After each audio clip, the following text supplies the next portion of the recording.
The Pokemon anime has tons of amazing battles like Ash vs. Paul and Ash vs. Kukui, but there are some amazing battles without Ash in them. I think the series with the best non-Ash battles has to be Sun and Moon. That's because we got the Alola League in Sun and Moon, which showed us a ton of battles without Ash, like Gladion vs. Lily and Kiawe vs. Acerola. But out of every battle without Ash, my favorite is definitely Lana vs. Mallow. Out of every battle in the anime, I've definitely rewatched this battle the most times. It's so short, so if I ever have 10 minutes to spare, I can just turn on Sun and Moon episode 130 and watch one of the best battles in the anime. But why is this battle so good? Well, in this video, I'll be analyzing the whole thing, so I hope you enjoy.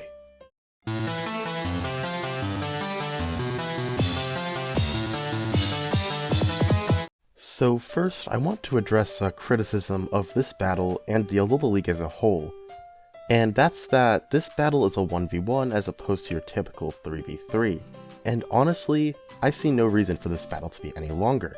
It tells its story in just 10 minutes, and anything longer would just bloat the battle for no reason. This battle works as a 1v1, so I won't take any points off for just being a 1v1. I also want to mention how Lana and Mallow's friendship has been built up throughout the Sun and Moon series. We can see in episodes like Sun and Moon episode 108 that Lana and Mallow really care for each other, so a battle between these two characters was inevitable. This battle also perfectly concludes Mallow's arc as a character. So with all of that out of the way, I'm gonna now start analyzing the entire battle. So I'll start with the scene before the battle starts. Lana and Mallow are walking to the arena. This is where the conflict of the battle is introduced. Mallow is nervous, both because this is her first league battle, and also because she's battling her best friend. On the contrary, Lana's excited to battle, and urges Mallow to give it all she's got. All of the setup of the battle is done here, and it's the perfect way to introduce the conflict. Both of their outlooks on the battle will be relevant throughout the match, so it makes sense for them to be introduced before the battle. Now for the beginning of the battle. The two trainers are commanding their moves when another interaction between the characters happens. Mallow tells Lana that she knew she'd be tough, but instead of responding, Lana just commands another sparkling aria. This reaffirms what the previous scene told us. Lana is serious about winning no matter what, whereas Mallow is nervous. This tells the viewer everything in that scene before the battle is still relevant through showing and not just telling us. The two continue to battle for a bit before the main conflict of the battle starts. Mallow doesn't want Zarina to get hurt and tries to return her to her Pokeball. Now Lana's dialogue here is very important as well, as she says, "You always have a way of knowing exactly what everyone needs. You always help them, and that's a part of you I love. But now, you're wrong. This time, you're wrong. Zarina doesn't want to stop battling. It wants to battle with you." All of this is completely relevant to Mallow's character throughout the series. Her conflict with her mom was being able to understand why her mom felt sorry, and she resolved it by thanking each other. This also directly relates to her goal, where she wants to make food that Pokemon love, and in her trial she needed to figure out how different Pokemon felt and what they liked to eat. So this conflict is the perfect end to Mallow's character arc. Now all that's left for Mallow's character is for her to finally master her Z move, and this is the perfect time for this, now that Mallow fully understands Zarina's feelings and they are fully in sync. When Mallow and Zarina perform their Z move, something to notice is they actually do a somewhat different pose than the normal Bloom Doom pose. Notice that Mallow and Zarina hold each other's hands as they perform the pose, showing that they are completely in sync. And this isn't just a one-time thing, they use this exact same pose during the Guzzlord battle, so this is their Z move. This pose is a complete representation of the bond they formed together, and shows the completion of Mallow's character arc. And next I want to talk about after the battle, and Lana and Mallow have a very important conversation. Lana thanks Mallow for the battle, but Mallow says that she should be thanking Lana instead, and this is a direct callback to episode 108, where the same interaction happens between Mallow and her mother, so this battle relates all the way back to Mallow's development with her mother.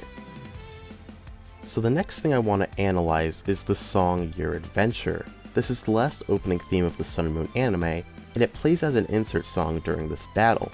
and a lot of great anime battles have songs play during them, but I think they chose to play Your Adventure here for a reason. There's actually a lot of symbolism in that song that relates to this battle, which I'll analyze now. But there is no official English translation of this song, so I'm going to be using the translations done by some stuffs. So the first lyrics state, "Don't fear things you've ever seen or done." This directly relates to Mallow's Z move, which is something she hadn't been able to do yet, but she'll learn to do over the course of this battle. The next lyric is, "Now run, future hero." Mallow is the future hero in this scenario, and she's the protagonist of this battle and of the song. This lyric plays right before she masters her Z move, which will be happening in the future, even if that future is just a couple of seconds away. Now, I won't analyze every lyric because they're not all relevant, so I'll skip ahead a bit, and I get to the lyric, "You were the one who taught us how important it is to speak our dreams out loud." And this relates to Lana and Mallow's childhood. When they were younger, Mallow was the one who became Lana's first friend and taught her about friendship, so this lyric directly ties to the beginning of their friendship. So, if you remember, this song started with the lyric, "Now run, future hero," and the next lyric I'll cover is the same thing, but they change it up a bit. Now it's, "Now swim, future hero." Now, instead of running, the future hero is swimming, which ties into Lana since she's a water-type trainer. Now, of course, the future hero still does refer to Mallow, but this lyric reminds us that Lana is a major part of Mallow's development. I'll skip another couple lyrics again, and I want to cover the lyric which says, "It's your adventure, which only you can picture." And, of course, this is referring to Mallow's adventure, since this entire song is about her, as I have explained. Now, the next lyric I'm going to analyze you might not recognize because it's only in the full version and not in the smaller version that plays during the opening. And this lyric is, "Pathetic and lame, obstinate and weak." Now, this might seem out of place in this upbeat song, but this actually relates to Mallow. Her being unable to use her Z move and become fully in sync with Zarina was her weakness. But then the next lyric, "But in your eyes a single flame is blooming," shows her overcoming that weakness, and the flame that blooms directly correlates to her Z move, Bloom Doom, and with that, that's the end of the song, and the battle as well. I had a ton of fun analyzing this battle, so thank you so much for watching to the end. If you want to like, subscribe, all that stuff you can, and other than that, I will see you in my next video.